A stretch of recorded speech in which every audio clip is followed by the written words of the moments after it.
Okay, so, oh, hello. Hello. So, what we've got here today is I've got to go through and just make sure that all these buoys here are properly sized and put in the right positions. It's just that some of them were made a little bit too small. And I started this a few months ago, or a couple, actually over a month ago, but I never actually completed the job of just going through and making sure that all the buoys were sized a little bit larger, certain ones, not all of them, but certain ones, and positioned correctly because some of them were placed around trees that were actually moved due to the, having to rebuild the biome because we changed, a lot of tree positions uh, inside of our vegetation studio. So,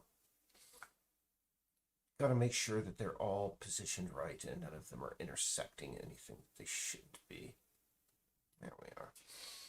So that's buoy G. I'm going through all the buoy G's. Let's see, G. That was that one. That one looks like it's empty. Let's just check those. So I can't, because of the way things are. Yeah, this is another case here. See, these are essentially just floating in midair now because of trees were moved. So what they need to do is just be slightly repositioned into a place where they make more sense. Hey, Lizzie Kitty, I see you're going to sit there. You're going to sit there for the next 5 or 6 hours just staring at me out of the corner of your eye, aren't you? Our little kitty is right over here, and this is the time of day where she's just like, she got it. She's gotten it into her head that a certain time of day, that is her time. Just get all up in my face, and I just decided, hey, rather than dealing with that, I think what I'm going to do is I'm just going to go live and stream some fixes to the game. Uh, I spent a lot of today playing RimWorld again, so.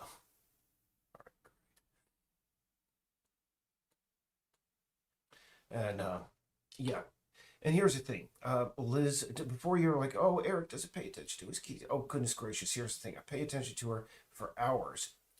Basically, she's got at least 2 hours of exclusive me time over the course of a day. Her problem right now is that at a certain point of the day, she just gets sort of fidgety and neurotic, and she comes over and she bangs her face up against my desk because she found out I can hear that in my headphones for some reason. Well, actually, no, I used to be able to hear it through my headphones, but now I can't. But she still does that, and she's right down there, so I can't help but see her. And I say, hey, what do you want, Lizzie? Do you want some snacks? Do you want some treats? Do you want some attention? Do you want to play? And she just constantly, she's just like, I'm out of here every time. She just runs. And here's the thing, I wouldn't have a problem with that if she just was like, hey, yeah, this is what I want to do. I want to hang out. Hey. But no, she is just, every time she just immediately, she demands my attention. And I try to give her funds, attention, whatever, and she just runs away. And I just don't have time for that sometimes.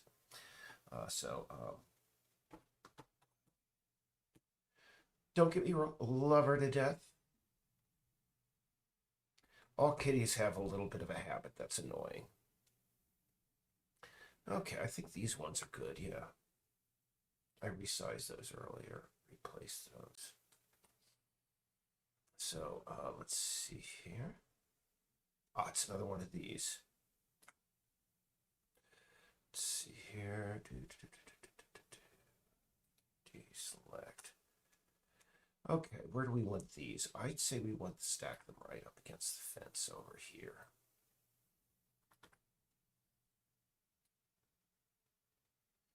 The size they are, we might be able to get away with it. In fact, it would probably go right on that curve there. It's the way the shape that would really fit right there perfectly. So, I never, by the way, if anybody's viewing in and they're wondering, hey, when does the excitement start? It never starts with these streams. The excitement left, about 2 hours before I started streaming. That's where the excitement is. This is your disappointment guaranteed. As there was an art group the back of this 80s who that was their slogan. Your disappointment guaranteed. Oh my. So, yeah, that looks pretty good. No, really, we do need to do a little bit of individual placement here.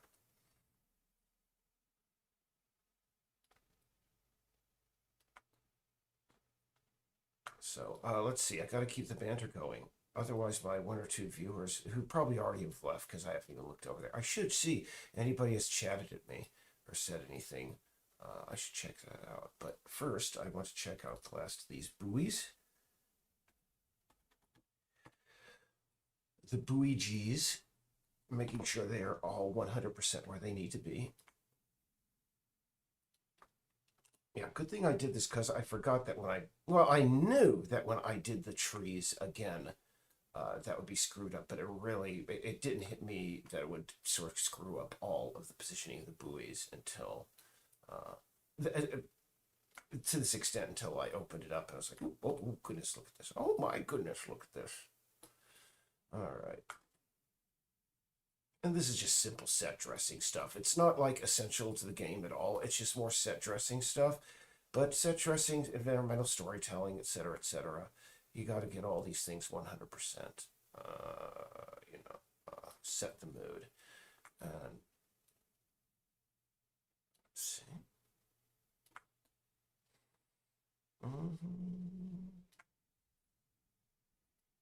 So I don't know how everybody's doing this evening. I'm going to assume that they are doing well. Bueno.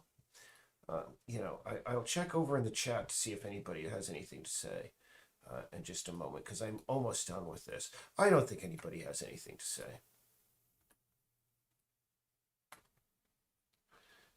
Boy. Unless we have another invasion by the puppet pals, then there'll be like spamming and such going on. Yeah, I finally understood this new kind of like trolling. even back during the day when trolling was, somebody coming to, taking a big poop in the middle of the conversation. And if anybody goes, man, who took a poop in here? It stinks. The troller would go, oh, I trolled you. You noticed that I pooped in the middle of the... But now I understand that, because before trolling was all about accomplishing something. Now I understand it's just doing stupid stuff for the sake of doing stupid stuff. And it's kind of sad because I remember the golden age of trolling, to me, which was, about 2008 to me, because they were people back then, they really knew how to do it. But nowadays it's just, I don't know. Who would I compare it to? Adam Sandler, um, if he had traumatic brain injury. That's how I really describe today's trolling uh, tactics. Mm. So anyway, these buoys have all been taken care of now, but I got to make sure that the chunks that they're in are all baked. So let's override, do the oh, first off, yeah, okay, cool. This is when it gets really slow and boring, but we got to do this. Okay, yeah. We got to apply the overrides up and down. Yep, 0 viewers. Excellent.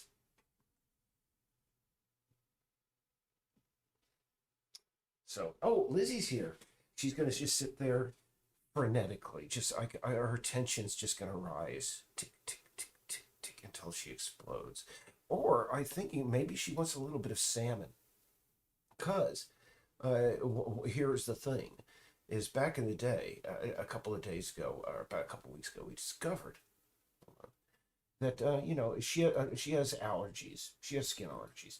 Um, and so she was always having issues on her back and with her fur, her dry skin back there.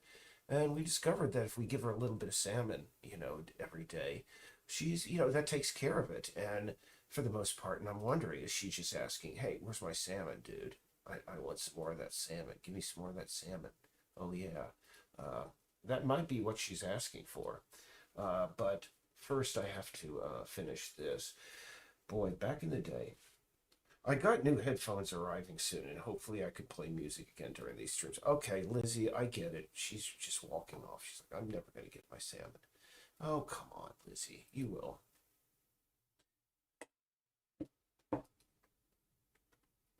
So, anyway, yeah, I'm just doing this up and down the hierarchy for all of these sectors that I made those changes to. Pain in the butt. Boring, I know, but hey, that's why you guys are along for the ride. And gals. Uh, let's see here. I should keep a pattern going, or say something interesting rather while I'm doing this very boring stuff. Let's see. Like I say, I played RimWorld all day, and my strategy this time around was to not just like escape the planet, but basically conquer the planet. I'm gonna just conquer that whole place, and I I got to the point that, geez, I mean, all my guys and gals have the best armor, the best weapons. They all have miniguns and pulse weapons and cataphract armor and all that beautiful stuff. And I said, I'm just going to wait until the next, Imperial, whatever the tribute collector comes by and just see how my characters do. And man, boy, the fight didn't last long. I think they all ran away. That means I'm ready, I think, to start my grand crusade of cleansing this planet. But unfortunately, goodness gracious, uh, not everybody has, the best helmet they can. I think I'm going to wait another, like, I only play on the weekends on Saturdays. So maybe next weekend, Saturdays and Sundays, maybe next weekend, I can start cleansing the world. We will see. That was pretty good. So, by the way, please, if anybody has any questions, comments, or criticism, please communicate with me in the chat over there, because that's I like talking with the folks out there, uh, unless they happen to be like rabid puppet fans who are just coming in here to spam. Let's see. Did I ever fix this? It looks like the cat could get stuck on the edge there. Hold on. Hmm. Okay. I'm not gonna worry my pretty little head about that right now. I'm just gonna continue with my review of the chunks that I screwed with here. So I'll go all the way down. Yeah, I didn't get these last couple down here, so we gotta grab those and apply those overrides.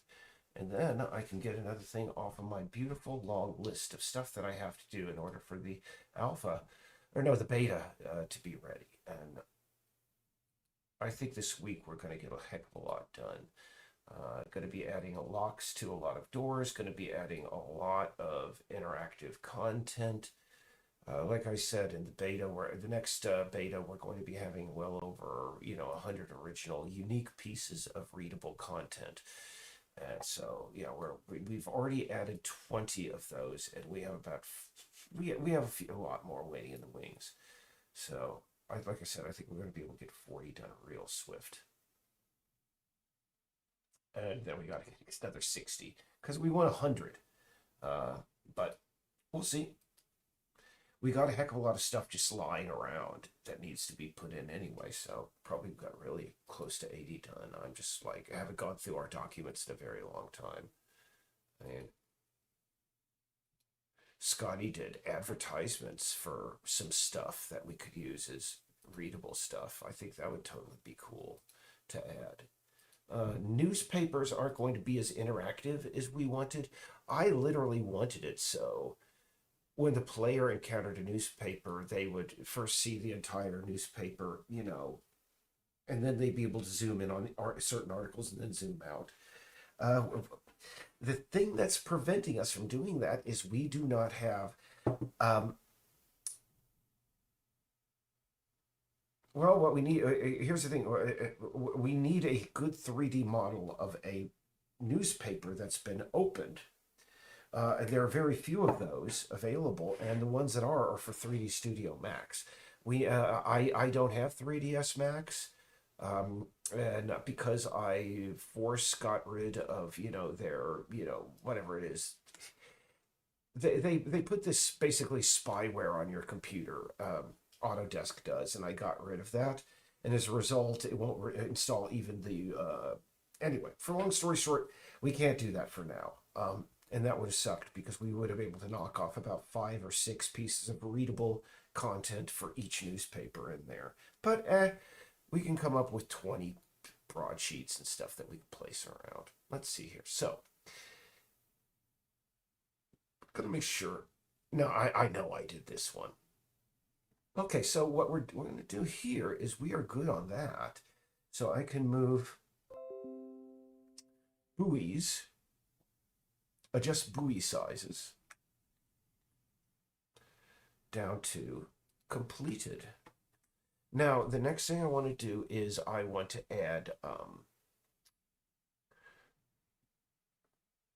some sounds. There's a small brook, a small little river out by the wetlands, and I would like to add just at a couple of points along its length, some sound effects. So, I mean, you see a little babbling brook, you should hear some sound. You know what I'm saying? All right, let's so. Wonder, do we really have to have these individual sound areas here inside of like out here? Can't we stick them inside of sectors? Gonna have to take a look at that later on. Let's see. So anyway, gonna turn off all this noise and get going. Lizzie, you could come on over here and you could. Do you want to come around? Or no? Again, this is your night to just be neurotic. Let me see. I'm gonna get her some salmon. So I will be right back. Pardon me. She's just not going to let me alone until I get her some salmon. So I'll be right back. Thanks. I appreciate your patience. Those people who are watching. BRB.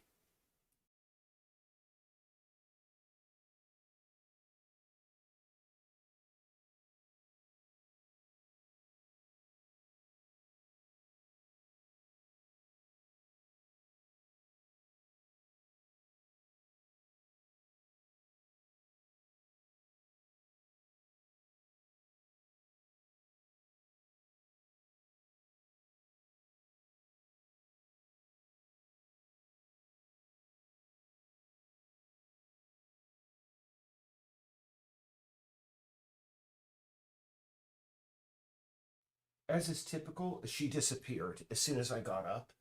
She probably ran over there. She'll come right back, and then she'll get her salmon. She'll be back like, I mean, when she's in this mood, I don't get 30 seconds to myself. Let's see here. So, yeah, we're going to go over the wetlands. And for this, really, I want to turn off the vegetable. Oh, there she is. Here you go, Lizzie. Hmm? Is that what you're waiting for? I'll put it on a dark thing so you can see it better. Come on. So, come on, Lizzie. She has to eat it literally out of my hand. Come on, Lizzie. Are you going to be this way? You're such trouble. Anyway, back to work. People didn't tune in to see me just feeding my cat. Actually, there's a very cute cat that we've seen that's just popped in our shorts over on the main computer. Her name is Coconut on on YouTube, and boy, I will say that it's the floofiest cat I've ever seen. The cat's tail is as wide as its entire body. It's a very adorable little cat. Apparently, it looks like a cross between like a ragamuffin cat and a ragdoll cat and a Norwegian forest cat. So there are times I watch that. But anyway, yeah, I was going to turn off the system up top, Veg Studio, so that we don't have to deal with all this stuff that, it always has to keep on top of. We can just go out and zoom out right over to the wetlands, which are opposite side of the island, idiot. There we go. Here we are. Yeah, we want it down here where it feeds into the lake. We want one here, and we want one at the head of the stream up there. And we actually I already got the brook audio put together over here. And this was actually kind of fun, something I had to do. Well, I got to do yesterday. I wouldn't say I had to do one. This is our brook sound effect. Let me see, I'll turn up.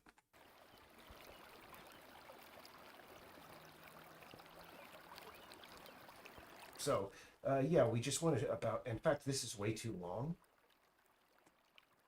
What we want to do is break this down to about, I'd say 30 seconds in length is okay.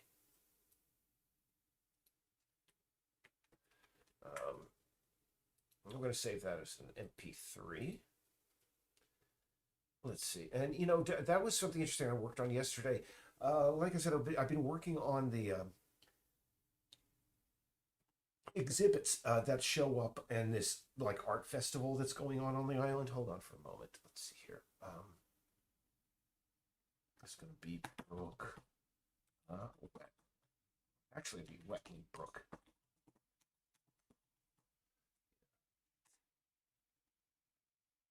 Okay. Is that yesterday? One of the things that were the little like exhibits we put there, or the art installations, it's called Miss Radio, and it's sort of like an artistic commentary on a cryptid that's shown in the game, or of course. I hate to. I don't know if anybody watching this is a big actual believer in cryptids. I'm not, and I only put it in there because I saw something out on the island out there that I was thought, gee, that was a really cool idea, and it could be integrated as a cryptid. Yes. Let's see, audio, ambient music. We're just gonna go audio, SFX, because we need to start like really cleaning this structure up. So we want audio, ambient, SFX. There we go. So go to our desktop here, Wetland Brook, bring that in. And this is really simple. We're just going to attach it to a couple of sound objects, which will then bake into the sector. And we shall see. So let's see, game object, create empty. Audio source.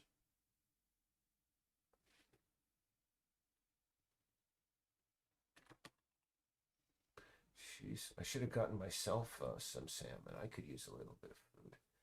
But in Portland, salmon is as cheap as beef. Let me tell you. Yeah, here we go. Wetland brook, and also I eat it on occasion. I usually get it just so I can have it in the freezer, and once in a while I put a little bit into her food. That's my plan. Audio clip.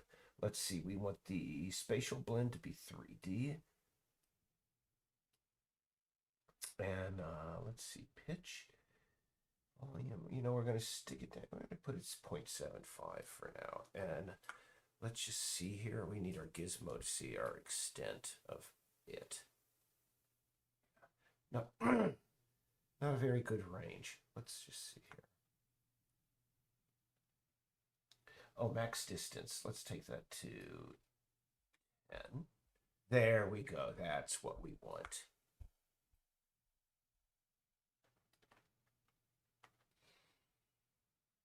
Hey, little Lizzie. How you doing? Come on up. Hold on. Is my audio going out? I hope it is. Hopefully it is. It would be a shame. No, I'm still okay. Cool. It's going. So anyway, to those, hey, come. Oh, she ate the salmon. That's good. Now she wants up to her little nook up here. That way she can sit and hang out with me while we work here. Yeah, you're a good girl. She's gonna get her fair share of, like, treats and grooming later. She gets a lot of individual attention after 9 p.m. Just right now, it's work time. I usually work, I mean, I've said this so many times. I usually work about anywhere between 9 and 11 hours a day on this. I used to do it 7 days a week, but every once in a while, I reach this point where I literally go insane. And I relearn, maybe it would be a good idea to maybe take a day off a week, so I don't go so nutsoid. And so, yeah, I like I said, that's why I played RimWorld for the most part today. It's just like, yeah, that would be because it is just a very, I don't know, the hours just slip by, is the best way that I can describe it. Let's see here. That one up here. In fact, we want that so people up on the road can hear it a little bit. So, and we're going to make that once reach a little bit wider. Make that a 12.5. Yeah, that reaches that part of the road. So if you're like on that little part, you'll be like, as a player, will hear just a little bit of that. Oh my gosh, I think I'm going to sneeze like a lunatic in just about a second. So pardon me if I do. Excuse me. Oh my. Oh, excuse me. Thank you. Thank you for your excusing there. So anyway, yeah. Let's see here. We want to. Now this is another place we actually want a few more. We want one down here by the Beaver Dam. And we want another down at the base. But I'm wondering, do we want more of a rushing waterfall sound for those areas rather than just the brook?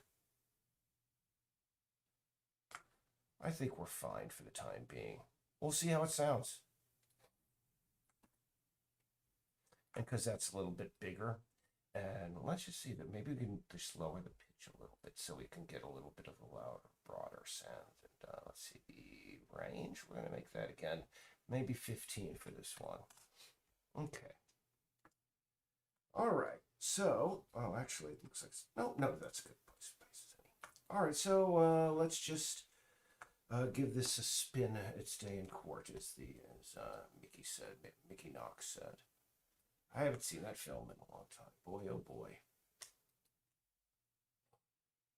I thought that was a really neat film back when, I don't know, the 90s. God, I never liked the 90s all that much. Can I just say, I am not a fan of that decade. it didn't treat me well, or I didn't treat myself well during that decade. Everything, that's when I really hit the lowest point of my life, on just about every level, you know. Yeah, just on every level. I mean, that was the year that I wound up in jail a couple of times. I spent like several years working at a freaking pencil factory, unair conditioned in the deep south, hauling 80-pound boxes of pencils up and down stairs in a metal, unair conditioned warehouse. That was my job. And a lot of other stuff happened back then, but nothing violent. But here's the thing: is that at a certain point in my life, I was put on a drug that I know now was harmful. It was basically the equivalent of, I had a little fire going on in my brain that was causing problems. This just poured gasoline on it, and it was just not a good time. And I was like, I mean, I went from being, your nerdy guy that read too many comic books and etc. and wanted to be, a comic book artist, to this guy that was literally waking up in ditches. Seriously. And that was, again, not a fan of the 90s. And and finally what happened was, and it was a curse and a blessing sort of, but eventually something happened. Um, in everybody's life, especially if you're screwed up with, drugs, whether they be prescription drugs or illegal drugs, is there will come a time when you cannot run from the damage that stuff has caused to you. And I hit that wall, and it involved a really bad time. It involved me getting like jailed several times, me being beaten up in a southern jail, and southern jails are tougher than jails just about everywhere else in this country. Anyway, but the thing is, when that happened, fortunately, what happened was, is my parents, they said, oh, well, they were the people that were putting me on this like drug that was like poison. My mother was saying, I can't take this anymore. He has to go into a drug rehab facility. And at that point, I mean, literally, when you're getting beat up in a southern jail cell, by just like literally illiterate, just, oh, goodness gracious. Anyway, like I said, it was not a good time. I said, okay, yeah, sure, I'll go somewhere. And of course, the first rule was there. And that, I mean, they were draconian. No drug, not even prescription drugs, unless it's really freaking serious. And basically, I was on Prozac. Um, I know that Prozac has helped a heck of a lot of people, but to some people, my that have my brain chemistry, it's like poison, and that's what I was on. And the first drug that I went off of when I was in that rehab facility was actually Prozac. That was the number one thing. And after that, I'm here's the when you have ADHD, uh, and you're undiagnosed, you spend a lot of time self-medicating because back in my youth, they just assumed. I mean, I was diagnosed to have ADHD when I was a child, but they just had this attitude back in the 90s. Again, the 90s sucked. That it just went away when the child hit puberty. And so, just all of a sudden, I was taken cold turkey off of this medication that, I depended on for quite some time. And it just hit me, the audio source itself should be as wide as the river. It shouldn't be that tiny little thing. So I'm going to adjust those as well really quick. Thank you for putting up with this. But um, anyway, when uh, when I was in there, I mean, it was a really tough time, I'll say. But again, uh, when I was finally taken off that Prozac, and I could finally get my brain together again and think, I can't resent. Some people ask me, Eric, do you resent all those years that you were? I mean, although because I was stuck in there for about 16 months, actually, no, about a year and a half, close to 2 years. They asked me, do I regret that time spent there? But I have to say no, because number one, again, I got off of the Prozac. I was taken away from the environment where I was basically being forced to take that drug. And number two, while you were on there, I mean, really, I got to know a lot about the human condition because The Tony Rice Center in Tennessee, bless their heart, that's where I was. They're still in existence, by the way. Um,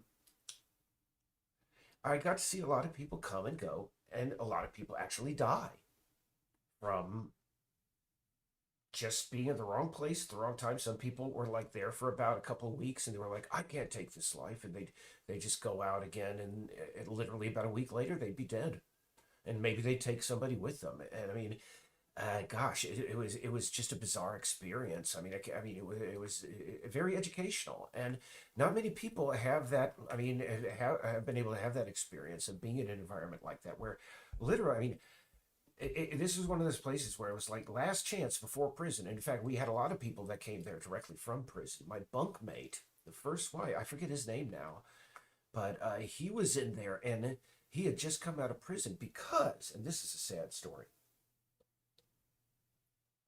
essentially, he had lent his toolbox out to a friend. And his friend had had it for a little bit too long. And his friend came over and said, "Excuse me, here's your toolbox. Very sorry for the inconvenience, sir." And the guy was unfortunately very intoxicated. And so he took the hammer out of his toolbox and split the guy's head open, murdering him. He spent the next 25, and because that one 25 years in prison. And, geez, this guy, he apparently had just not had a very good time. And, anyway, I got to know some very, very hard cases when I was in at the Tony Rice Center, and I don't know. Let's just say it was valuable life experience, and maybe I learned from their experience before I ever had to. But again, as soon as I was off the Prozac and I was able to like keep my head together and I didn't have to self medicate, with other stuff, I was, I kept my job together, with a little bit of routine and so on and so forth. And yeah, and eventually, thankfully, after 2 years of working in that pencil, like over a year working in that pencil factory, doing the heavy lifting stuff, somebody out of the blue just called me, said, "Hey, is this Eric Bloomrick? Are you the guy who does this? Who did this piece of art and did this fanzine or whatever, did this comic and such?" I said, "Yeah." And he said, "Oh yeah, I'm starting up a comic studio in New York." And boy, as soon as I could, after I got, permission from the guys there at Tony Rice, the owners, they were like, "Yep, go for it, dude. This is the program working for you, Eric." And I was like, "Okay, fine. Not going to argue with you. I get a chance to get the hell out of here and work in an animation studio now." And man, I never, boy, never looked back. I didn't get properly medicated, by the way, for my condition. And I just noticed something over here. This thing has a box collider on it. Really shouldn't. But let's see. It does. Hold on. No. It doesn't line up with the stump itself, you see? But I could fix that. All the hundreds of things you gotta fix. Sorry. It's just crazy, all this stuff. So you grab that again, and you find out that it has a box collider, right? Attached to it, yes. But it is probably attached to one of the LOD. Ding, there it is. Box collider, move that down.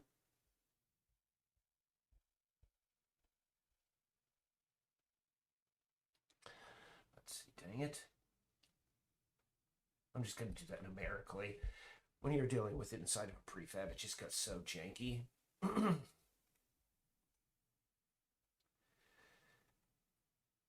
Started watching a television show, and apparently it's like put out by Ubisoft, or it was put out by Ubisoft. Maybe it still is, but it's let me see, Mythic Quest. It's on Apple TV, and very entertaining actually.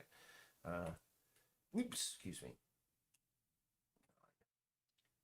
Some people like compared it as, oh, it's like The Office mixed with the IT crowd. No offense to fans of the IT crowd, the IT crowd is so bad, it's cringeworthy. It's the British version of the Big Bang Theory. Okay, I've never liked that series. I've never found what was so appealing to it. And personally, it just always struck me as a very, very cringe show. And especially considering I know the comedian who plays, he's excuse me, goodness, I have to look up his name, but That guy is like he's one of the characters on there, and he's known for doing very raunchy style humor. And seeing him on there trying to do this stupid, Sheldon Cooper stuff, I felt so sorry for this guy. I was like, man, you deserve better than this. But I guess he got paid a heck of a lot for it.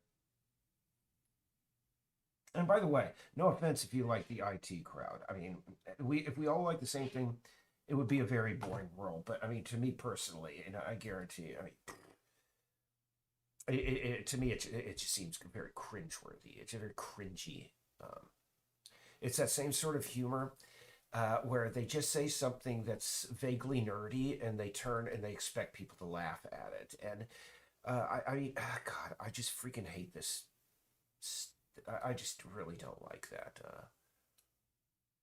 It's a commodification of nerd culture. I just don't freaking like it. There's this bar here in town right now called Arcadia, and they literally have a sign out front that goes "Live Nerds," like live nudes, the old sign, but it's live nerds. And I'm like, come on, number one, you're just nothing but another bar that's full of like pickup artists and drunken college douchebags. I don't think you've ever had an actual game played in there for well over 10 years. And, and I just don't like that place. No, I'm sort of like what was his name, Harvey Picard in American Splendor. I just don't like how American culture just seems to they can't accept things as they are. They have to commodify them. They have to put them in boxes, etc., etc. And I just don't like. Again, again, bless you if you like the IT crowd. Good on you there. But just leave me out of it is all I can say. And I'm pretty sure people, oh, the actor in the IT crowd said it's his best role ever. Goodness gracious, if you make enough money, they'll put you in front of a camera and say, oh yeah, okay, yeah, oh yeah, playing, Hitler sodomizing a dog was the best role in my life, of course. Just go and look at that guy's other comedy. Well, I mean, I'll look up his name maybe before this whole thing. It was just a strange departure seeing him do that kind of stuff. But again, I mean, Big Bang Theory, I think, is still like a number one show here in the United States, and I can't stand that show. And that's specifically why, and a lot of people can't stand it either for many, many reasons. And yeah, the Arcadia Bar and whatever downtown did start out as sort of that thing, but they just decided it was a heck of a lot more profitable to pump up the crappy music and play the same stuff that every other bar is playing and have the same, douchebags come there that every other bar is going to. And um, mm, why go to a bar when you could catch a ferry out to an island somewhere, is what I've always been. I really, I mean, I'm an asocial person. I'm just going to come out and say it. I'm not I intentionally try when my idea of going out is going out and finding a place where absolutely no one else is and just sitting alone for an hour or two. That's my idea of a ripping night out. Okay, so yeah, we're going to play this because we've already committed that to the override. So we need to go to our piece exterior.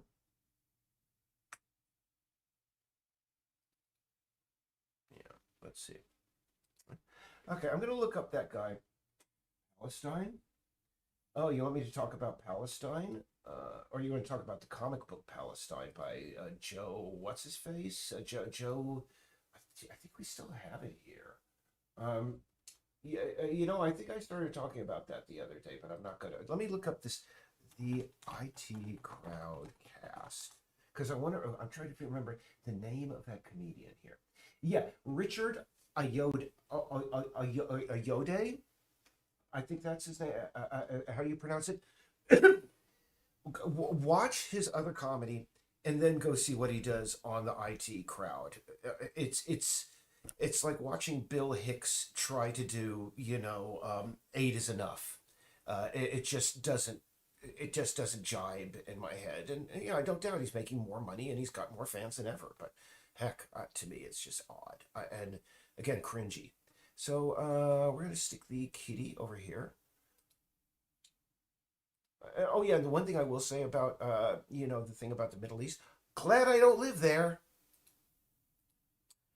I mean, I just glad I don't live there. And my sister's been there, and she's verified that it takes 4 hours to get through Ben Gurion Airport. I mean, if you're traveling from outside of the country, have no intention. Every time I'm in an airport, I want to get out of there as soon as humanly possible. I have no intention of being in any one building for more than 4 hours unless I'm being paid or or some really awesome, convention is going on in there. I just can't. So let's run this and here's hoping. Oh yeah, did we have our Veg Studio on? Actually, I'm going to turn it off because I'm not interested so much in that as I am interested in how it sounds when you compare it to the other audio. So hold on for a moment. Going to turn that off so when it starts, we're not going to be blasted. And here, I used to live in New Jersey, and uh, you can't help it. If you live in New Jersey, you're going to have friends of all stripes. And let me tell you, all my Jewish friends in New Jersey, they did the obligatory trip to Israel. Joe, he did his honeymoon there, and Peter, he's I think his family is original from the Netherlands. So anyway, they just really didn't have much really great to say about it. They were like, yeah, yeah, been there, yeah. It was like what's his face, that the guy who does the GFY podcast or whatever his name is, that comedian. He's yeah, the Jewish people, they go there. Oh, there's some ruins. Were they made by Jewish people? Oh, there's some more ruins. They weren't made by Jewish people. They're gone. And yeah, that's the whole experience. Anyway, BRB.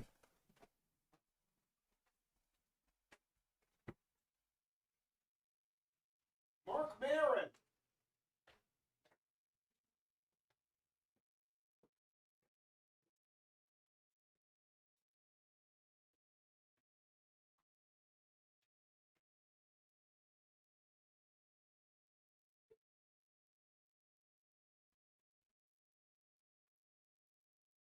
Yeah, Mark Maron is a comedian that I was thinking about. The guy who gave the that imprimatur of his time, his honeymoon in Israel was, yeah, just that. That's pretty much it.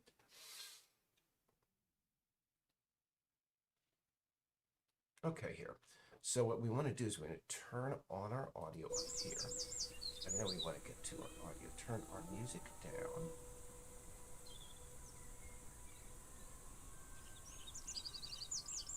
Oh, I can see. The one disadvantage of this, I don't like that bird sound in the background. It's way too loud.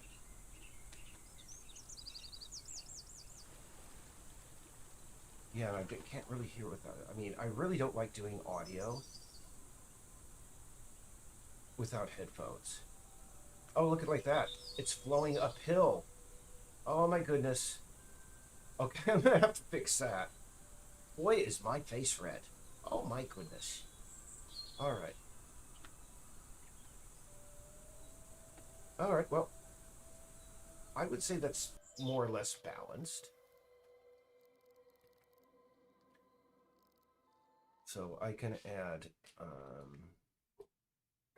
Hey, Lizzie. Oh, you want to get down because Laura's in the kitchen and you want cheese. That's what he wants. All right. Okay. So I added wetland audio. Add SFX to wetlands.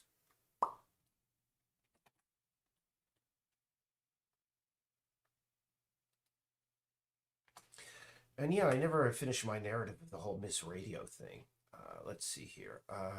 So really, we're gonna take this to 60, 60, 65 now. We're done. Let's add basement to police station. Actually, Laura started on that. Xbox and next house menu sounds. To see if there's anything else that I could fix really quick before my hour is up. Hmm.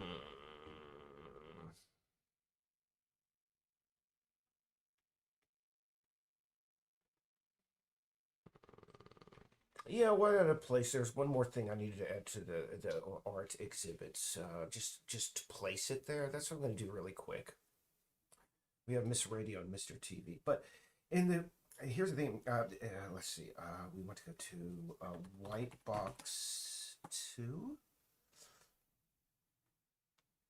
or is it? I'm going to go there. Is this? No, don't say. Um, we're gonna have a couple. We're having in the game. There is a like an art festival going on down by the Laflamme Fishworks, and we wanted a few outdoor art exhibits. That would be people could see on the outside. And the ones on the interior exhibits, they will not be in there until we get they will be post beta added. But we wanted to add a couple of like art exhibits out, and one of them was the Ms. Radio thing. And last night, because what I wanted to do was because Miss Radio, this character, this sculpture, it's a sculpture of a woman made out of radios. And what I did last night is because I wanted it so that each of the radios was playing like a different audio loop, so that sort of like God, what John is it John Cage? Goodness gracious, hold on. I don't think it's John Cage. What's his name? Steve Reich. Steve Reich was all about like the patterns and how they overlap and how they feed into each other. So we wanted a whole bunch of just samples that we could in addition to musical samples that we could add of voices. And I did a lot of research because I wanted voices from the early days of radio, of early female announcers on radio in the United States and around the world. And I found out some interesting stuff. I believe nationwide DJ in the United States was a woman, believe it or not. Mm. And yeah, it's kind of hard to find some recordings of them, and that's shameful. I mean, we know about them. There are photographs of them, and there's records, but it's kind of hard to find. I was able to find about 8 samples of old vintage radio. I'm trying to find this one thing. I do have a method to my madness here. This is Laura's workbench, so I'm not sure where everything is here. You'll just have to pardon me. One of the things that can make things easier is if I just turn off all of that, so I can. There we is, right over there. So yeah, and yeah, I was gonna put that together, but I'm gonna hold off until I have my headphones again, because I just don't like doing audio mixing with that. I'm 80% deaf in one of my ears, and I just don't feel confident doing audio stuff really well without headphones, because it is what it is. And let's see here. Copy. Let's see. I'm going to go to Veg 38, and this unfortunately takes about this one scene takes about 3 or 4 minutes to load. It's a very large scene. It's my workbench scene where everything exists. But that's the last thing we're going to do probably while I'm streaming tonight, because after that, I got to turn this off so I can get to work on other things. One of the things, I mean, just like the radio, there's going to be a whole bunch of different, audio samples playing off of it. I also want, a little slideshow for each of these televisions. There's going to be Ms. Radio and Mr. Television.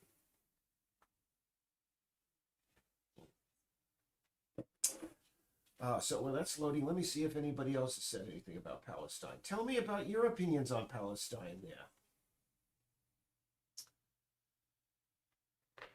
It's a shame. I mean, I will say, one of my favorite things to do is to go, while I'm waiting for scenes to load like this, is to go onto Google Maps and, do Google Map tourism. Because there's so many really interesting places in the world that you can learn about and find things about. And what I always do is I always look at the grocery stores in a particular town, wherever they are on the map. You can get a sense of about how things are in their grocery store. In Gaza, Gaza, yeah, they've been under a lot of, they basically an embargo for 16 years, but there were actually some very nice grocery stores. One of them looked like a Whole Foods. It was so ritzy. There were a whole bunch of restaurants and everything. And geez, yeah. I'm wondering how much of that is going to be left after all that. Anyway, not to bring people down,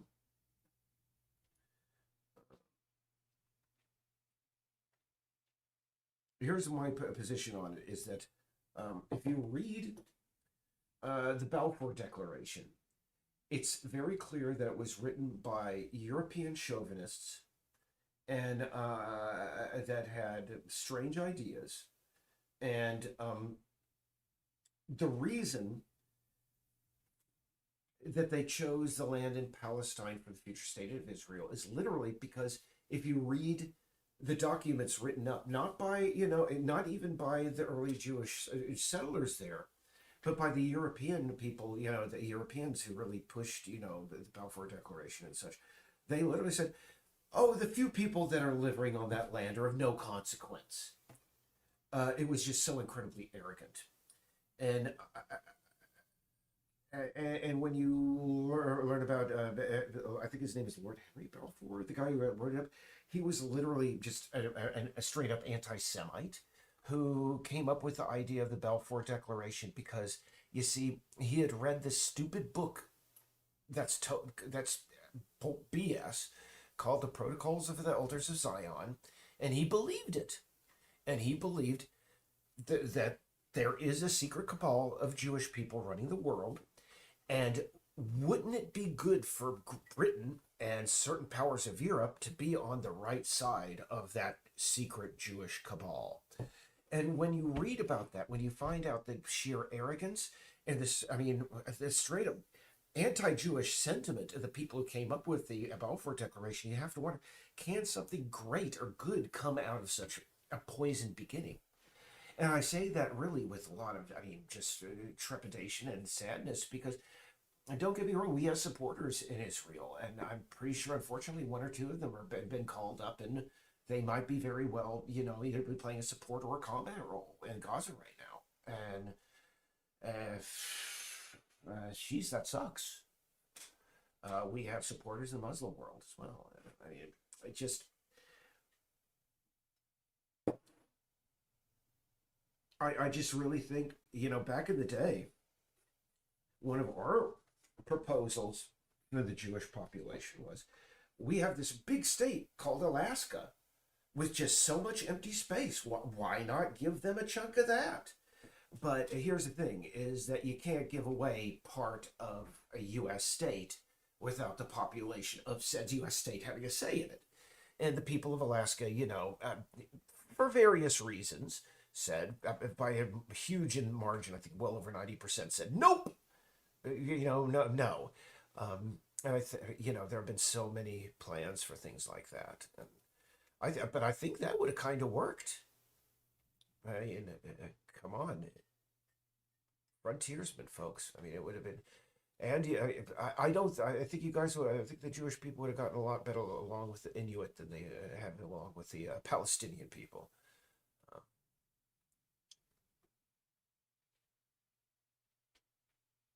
And it would be this strange thing now when you go up to you go to Alaska and you meet these like half Jewish, half Inuit folks who are I don't know, having a little bit of the whale blubber on their bagel, on a schmear on their bagel. They still eat the blubber up there, from what I understand. You can buy it online. Actually, you can buy whale blubber online. Uh, Not that I have any inclination of doing so. I've always wondered what it's like, but I've seen people who eat it and they say, well, something to chew on. Definitely something to chew on. There'd be arguments. Come on, is whale kosher? Well, there's so many fish that aren't. But then again, whale is not a whale is a mammal. Jeez, that's something. Look that up. Hold on, that's something to. When you got me off on this tangent, let's see. Would whale meat be considered kosher? Let's see. No, whale meat is not considered kosher. Only of course, split hooves and chew the cud.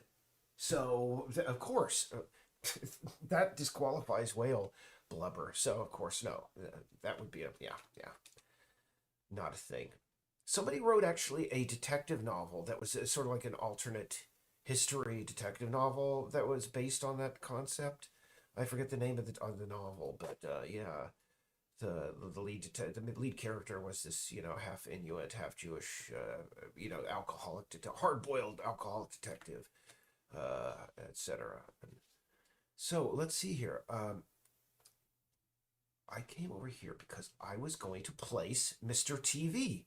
Jeez, I got off on that tangent. You distracted me. You know, Eric, whenever I get off on anything about international stuff, I'm just like, blah, blah, blah, blah, blah. The world is a vast and endlessly interesting place. Hold on. Is that the right sector? I don't think that's the right sector. Oh, it is. Go figure. There we go. Gotta plop that guy down. Where are you? I mean, quite frankly, I would really like to, when Peace Island is get done, to contribute, copies to schools and whatever is left of Palestine after this whole thing goes. And jeez, it's just an awful situation. And really, I think George Soros really summed it up best. Of course, he'd say George Soros, but really, he wrote a book called The Bubble of American Supremacy, and he wrote an entire chapter about this. And I mean, he just summed it up. It was like, it's victims becoming perpetrators. This endless cycle of victims becoming perpetrators, and it sucks. That's all you can say. It sucks. Wish it wasn't that way, but it sucks. And every president, I mean, in my lifetime, has spent a great deal of their presidency. I mean, with the exception of Donald Trump, because he really didn't do anything in his presidency. Um, Trying to fix the mess over there. And I mean, I remember the Camp David Accords, with Jimmy Carter. Yes, I am that old, and I remember. My parents every morning we'd watch the Today Show, while we watched, with our morning breakfast, uh, eggs and toast. Great. Yeah. Actually, no, it would be better in the one over here, because that one doesn't have so much of the ground coming through it. So yeah. Because after a certain point, I mean, after Rabin was killed, and et cetera, et cetera, just every time they come close over there, somebody wants to screw it up. And like George Soros, I have to say, it just sucks. I don't think there is a good solution. Uh, thank goodness I'm not president. But actually, if I were president, I would be like one of the first who'd be like, you guys work it out. That's all I can really say. You guys can work it out.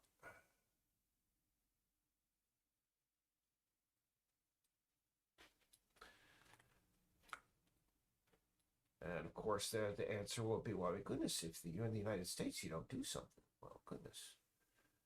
Let's see here. What's going on here? Oh, plant trees. No, I don't want it to plant trees. I want this. That's what I want. Oh, yeah, baby. Yeah.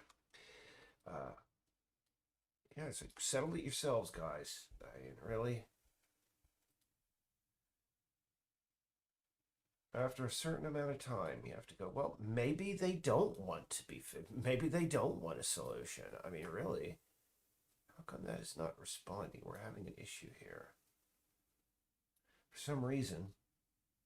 Oh, paint texture for some reason. Goodness gracious, what is up here?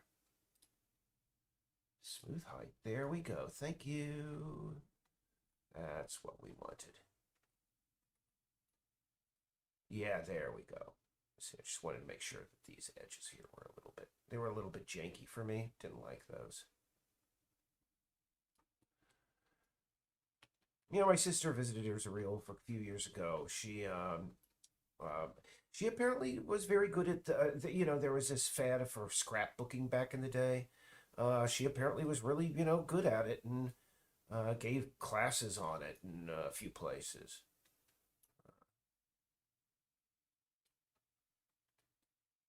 Good for her, I say. I mean, heck, the couple of times I was ever called in as an expert was at George Washington University's JFK School of Government, and man, I did. Boy, that experience could have gone better. I just don't like. I just didn't like it. I don't think I was ever invited back because really, I don't want to go into it. It's just too much. Okay, so what we also want to do is we want to have him slightly a tilt, so he's the head is facing the entrance, but the body is slightly at an angle. There we go. All right. Okay, so there's Mr. Television. We placed him. We just bake that.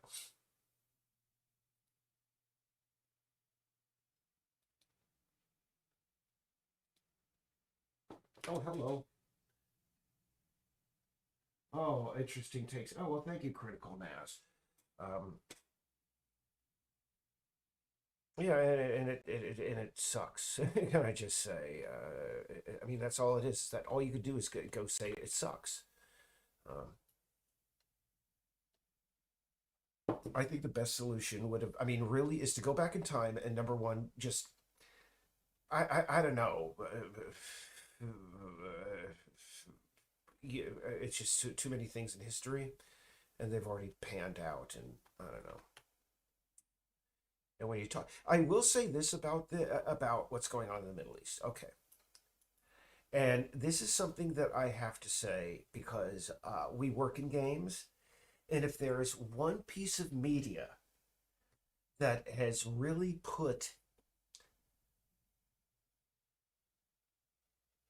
movies have been bad, but here's the thing: is there have been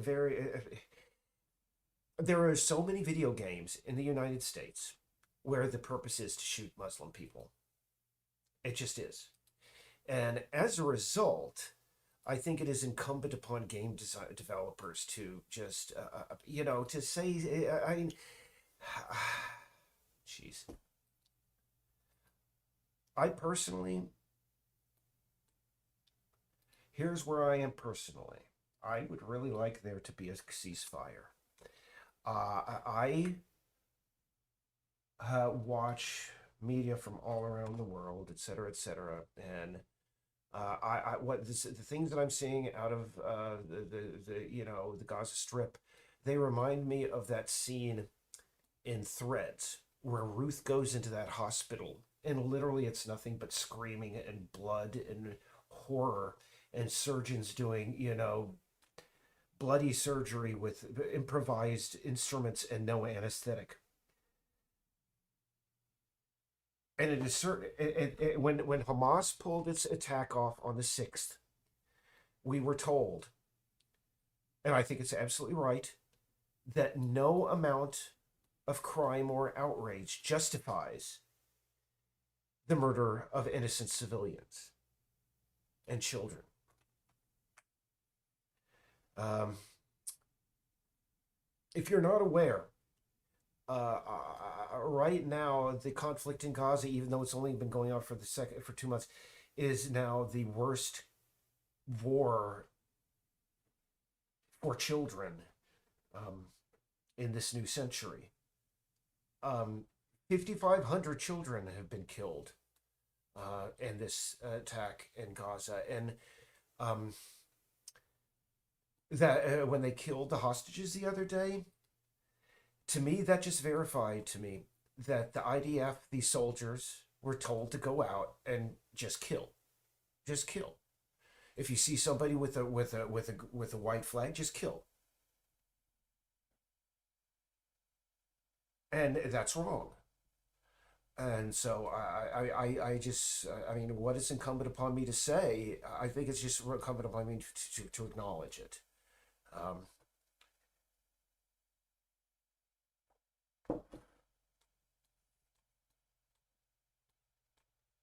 because, well,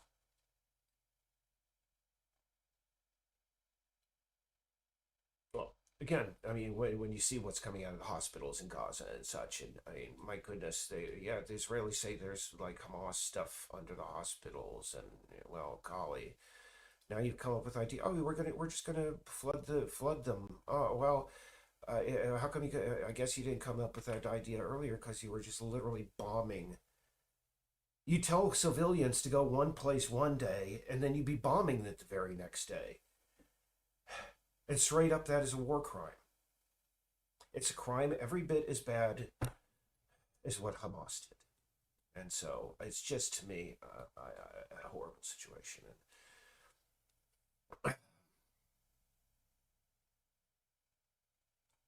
Because well, I'm not going to go into it because everybody knows the delicacies of the the stuff that's going on over there, et cetera, et cetera. And, I mean, if you don't know the history, there are plenty of stuff on YouTube where you can learn the history.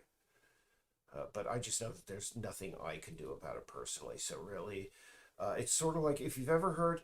I mean, there's this thing going on with Falun Gong, who, if you don't know, Falun Gong, these people who put up on this Shen Yun, dance troupe stuff.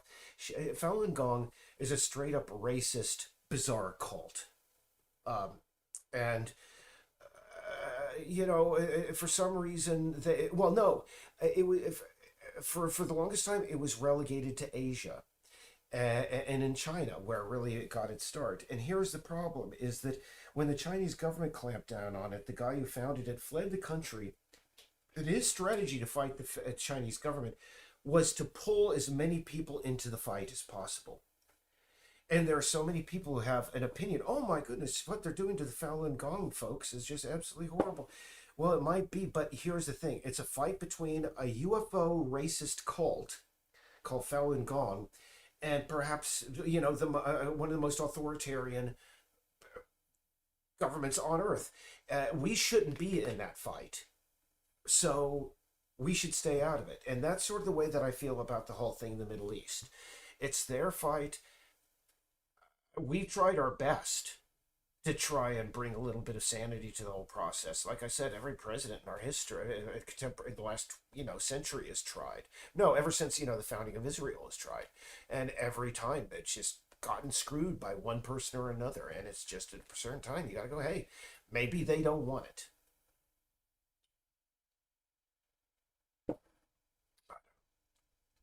I am not a politician. I am not a historian. I am not. I'm just a stupid game developer guy.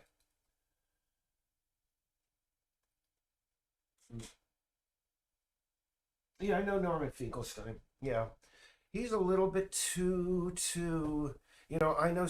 Like I said, I have a goodly number of Jewish friends, and to the most part of them, they're just sort of like, meh. I live in the United States. It's not my thing. You know. Norman Finkelstein is a little bit hardcore. He's jeez. I'm not gonna go there. I'm not gonna go there. But to me, again, I got enough problems. I'm glad that I don't live over there. I'm gonna go back to that. That's my final statement on what's going on over there. So I'm glad I don't live there. Um, Heaven knows. I just find it odd that I mean we have. I guess we do have dual citizenship, something with Israel, because the IDF, ever since it's begun, for American news broadcasts, they always bring out, the IDF soldier that just happened to fly in from Montana earlier that day, and he's got the American accent.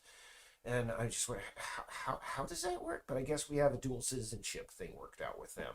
Because there's so many retirees, they got their house in Boca Raton, and they're like, oh, let's move over to Israel, okay, whatever, whatever. And, oh,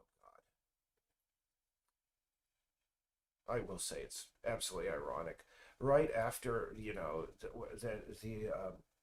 Hamas attack, which again was a crime and horrible, no excuse for it, where I heard these, like, Israeli citizens with these very thick Brooklyn accents going, I can't believe we've had this going on in our town. In your town.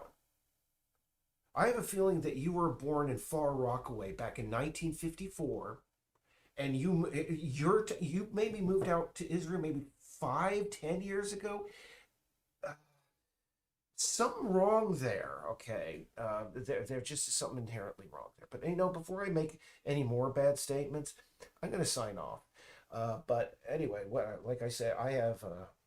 no ill will toward either side in this conflict. I just wish that we could just stay the hell out of it. Okay, so let me see. Yeah, I placed Mr. Television, but now I got to go back to making the.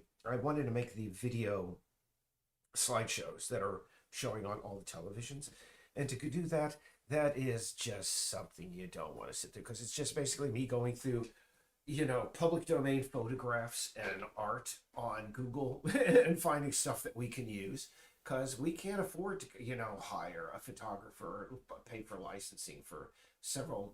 Basically, we're going to need one, two, three, six. We're going to need 36 images all told, and we don't have the money to license photographs. So basically, I got to go through, Creative Commons and public domain photography for the next few hours and find ones that I could turn into black and white and skew and put a film grain filter on so they look weird.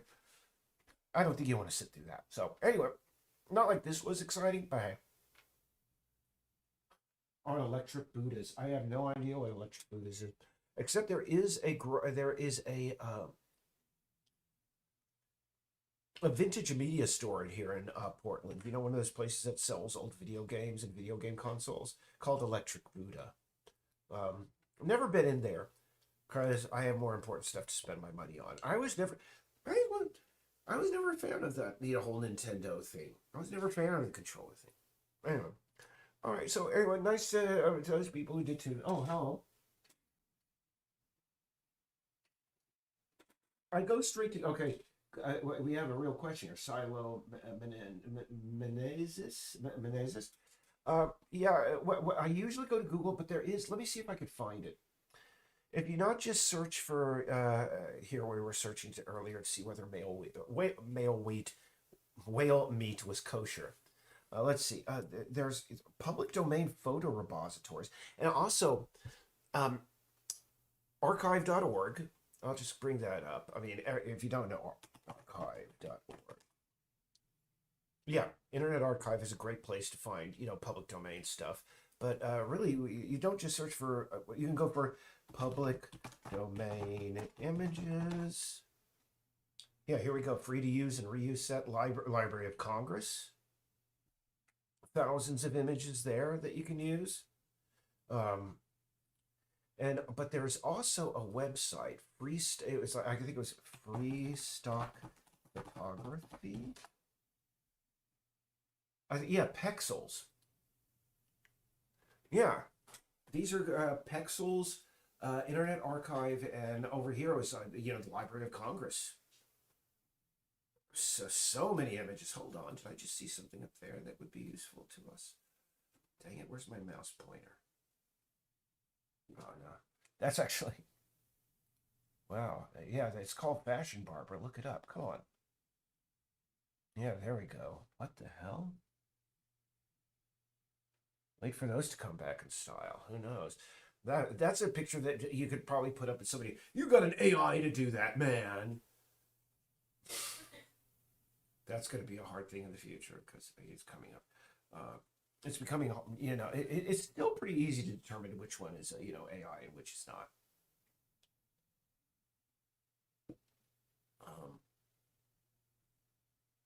I have not used actually Midjourney in about 4 or 5 months. I'm wondering how well that goes. You see, yeah, I mean, you can find so many things on here that you can use. And also, understand you don't have to use them straight. You can alter these for your purposes. I mean, you could cut her out and put, a sci-fi background if you wanted.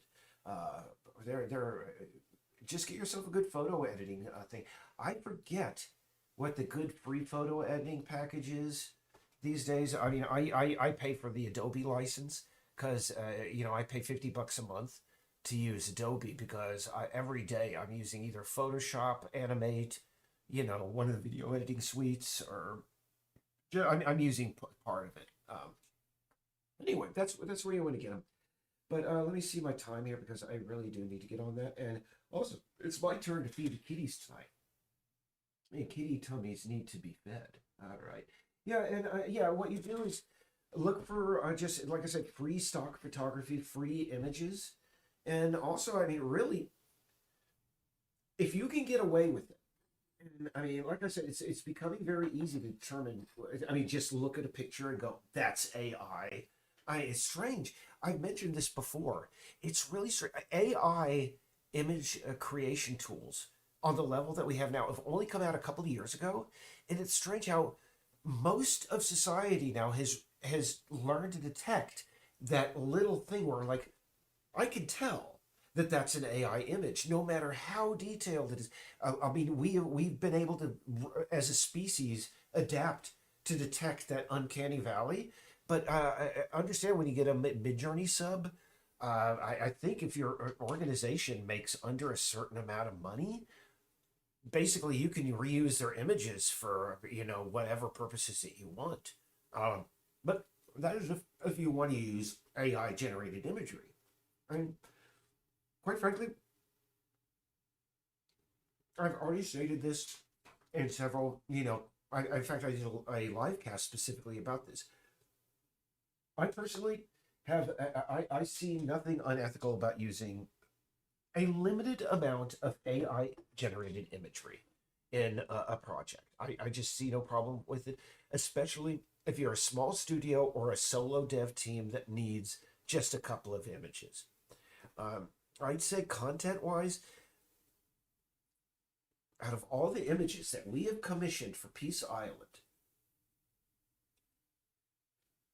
and that we're using, not counting promotional images, I've used a few AI generated images for promotional images, but I would say within the game about maybe 1%, 1 to 2% of what you're going to see has some AI, stuff in it, but it's not going to be it's going to be a small minority of art, but like I said, I don't think it's a bad thing for people to use it if they're in a pinch and you want to create something. It's sort of like to me, if you want to create a game like we were at the very beginning. I mean, if you're going to create an open world adventure game like this on your lonesome, something of this size, you're not going to be able to do it. I mean, yeah, some people, some mutants can do it all themselves, but you're going to have to buy some assets.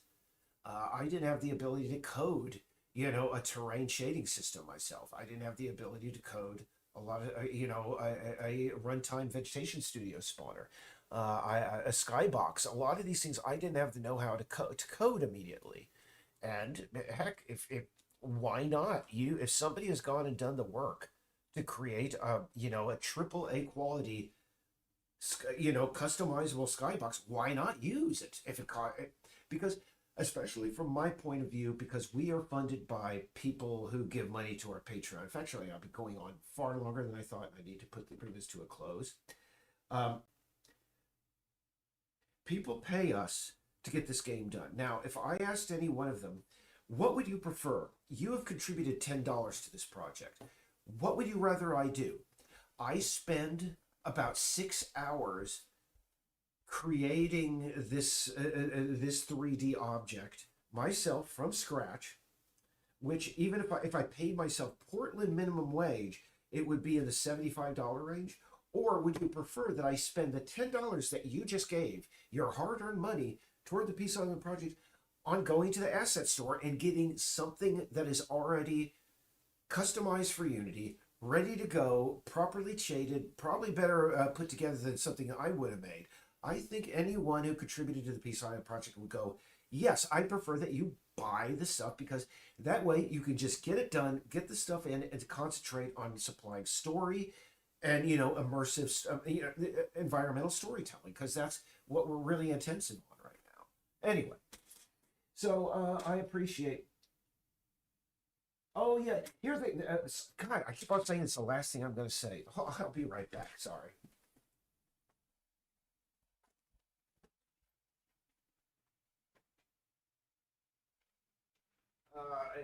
I will agree that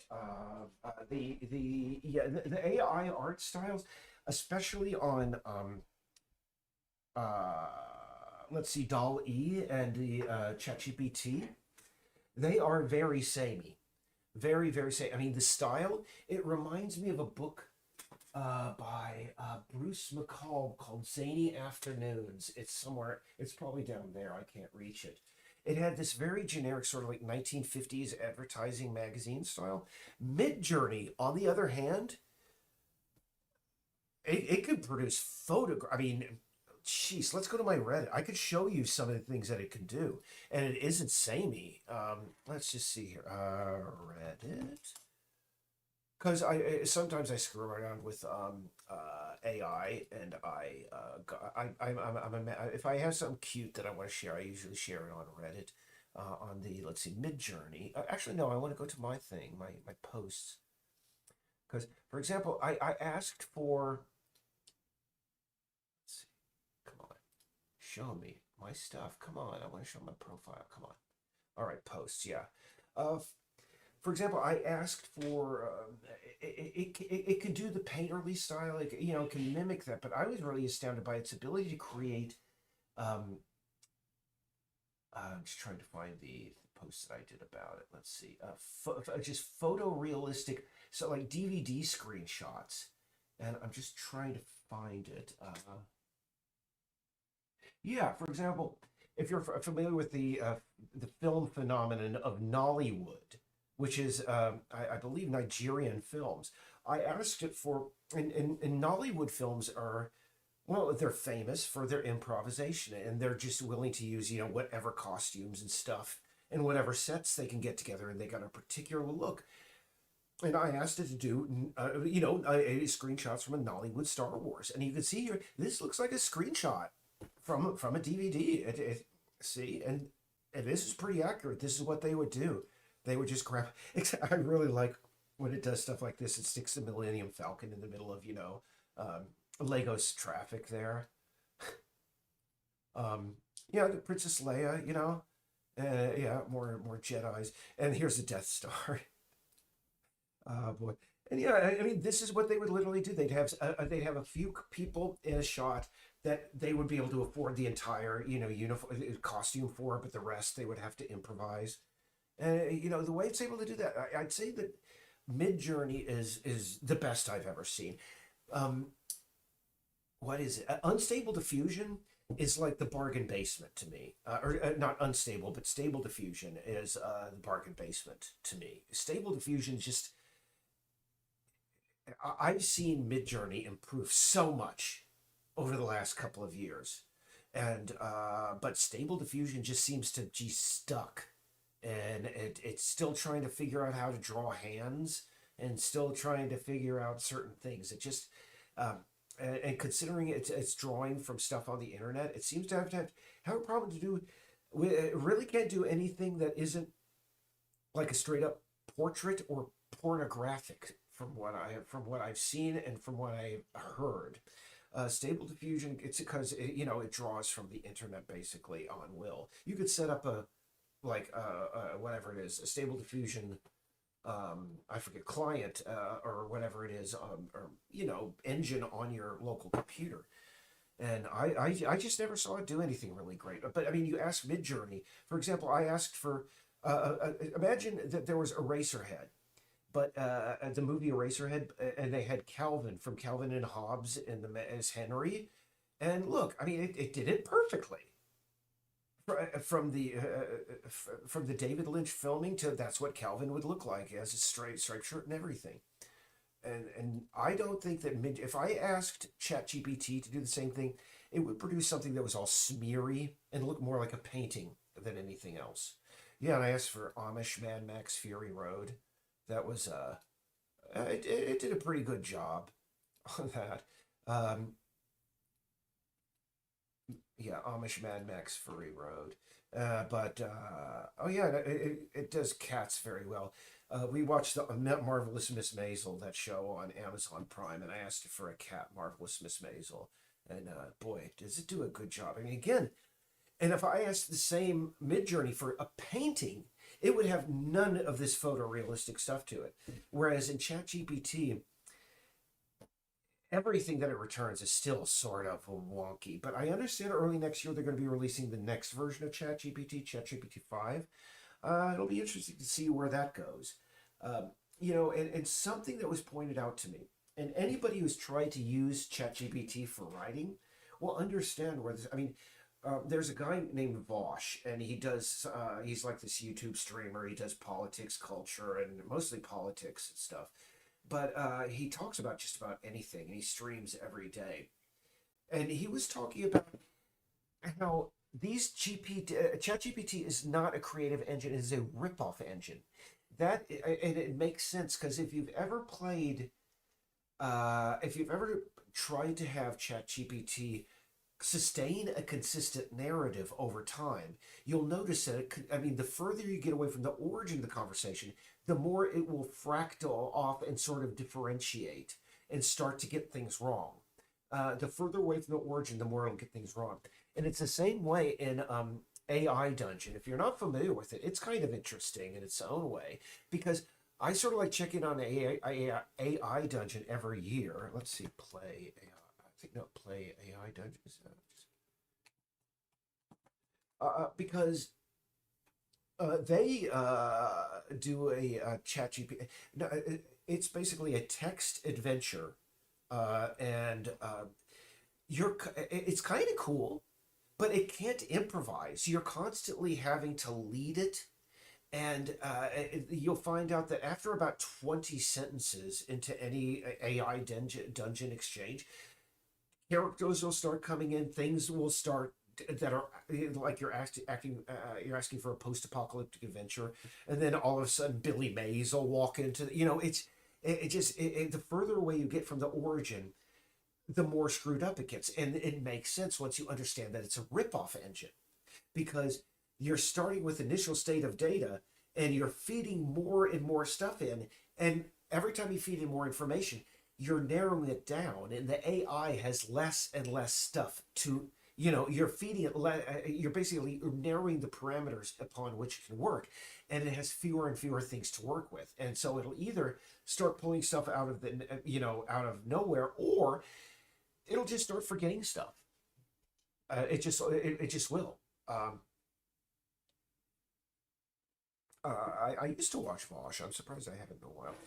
I think the last time I checked in with AI Dungeon was maybe winter. Once in a while, it's worth checking in.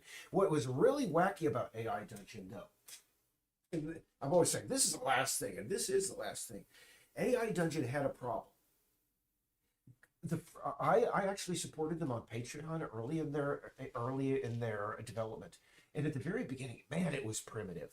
It was like literally whatever you typed in, it would be you are walking down the street, and all of a sudden someone appears and pulls out a dagger at you and says "Have at you." And what it was doing was building up its own response database. And over the years, it has gotten better and better and better. But it still has that problem where, like I said, the further you get away from the origin, the more screwed up it becomes. But the weirdest thing that happened was, I think the third time I checked in, or the third year, after I discovered AI Dungeon, I checked in. I was like, wow! All of a sudden, it could do some pretty decent conversations. It keeps the story going a little bit longer. But man, no matter what you do, you cannot have a conversation with anybody in the game engine without them hitting on you. And I'm saying, literally, you'd have to start a conversation with them, and within two sentence responses, they'd be wrapping their arms around you and telling you that oh, I love you, and it would go hot and steamy all of a sudden. And here's why that happened. There is a guy, I believe, in Argentina, who got an AI Dungeon subscription and programmed a bot to feed in 24 hours a day, nothing but pornography. Nothing but pornography. And so it was, he basically, this one guy in Argentina, he basically gave AI Dungeon its biggest contribution to its pool, its language model pool. But at the same time, he basically filled it with just nothing but tons and tons and tons of pornography. And so that's why that was. You could not, it was almost impossible to have a decent game or like whatever. because of that. But the next time I checked in, it was about a year and a half later. They had put in, this thing where you could click and it would be safer, but they could not guarantee. And I will say the last two times that I checked in, you can have a conversation with a woman, and actually, they will spurn your advances if you try. And I'll say, good job. They must have worked really hard to overcome that gigantic just flood of pornography that guy in Argentina just pushed into AI Dungeon. So anyway, I think I've gone on and on about AI. So hey, take care of those guys that tuned in. Sorry I didn't work on Peace Island more, but like I said, I got to go through these AI image archives and find stuff. So take care. Thanks a lot for tuning in. And hey, if you like Peace Island, consider contributing $1 over on our Patreon. Take care. Bye.